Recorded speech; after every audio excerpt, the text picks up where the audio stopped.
Hey guys, my last five predictions mentioned how a lot of various team people were wrong in their predictions about the future, which now are used in everyday life.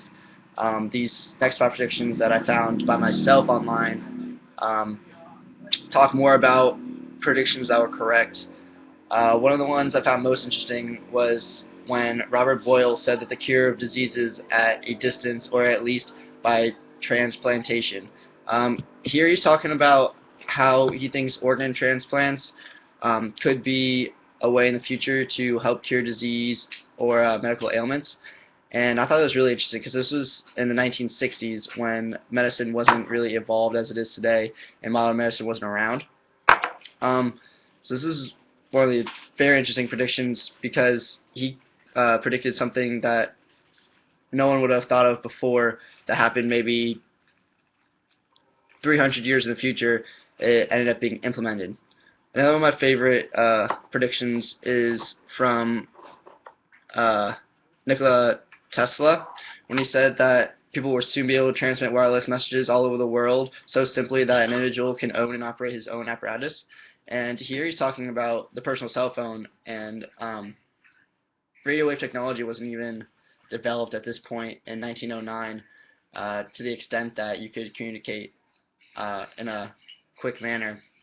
I think it's really interesting because now we use cell phones all the time, and he was able to foresee this long before it came around.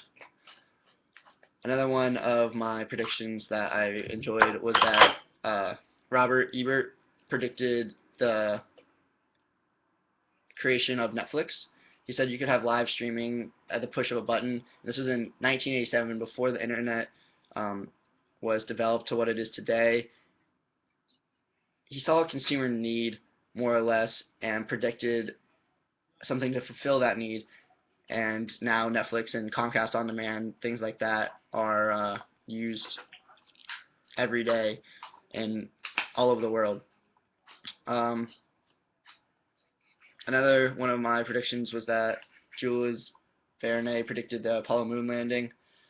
He thought he could thought that was possible, and it was just really interesting because it was revolutionary at this time. Lastly, one of my predictions was when Ezra Stiles predicted that the American population would be 300 million people in 1983. Oh, he predicted it in 1783 for 1983, and this is really interesting because it used a model in order to find or discover or predict what that actual population was. That's pretty cool.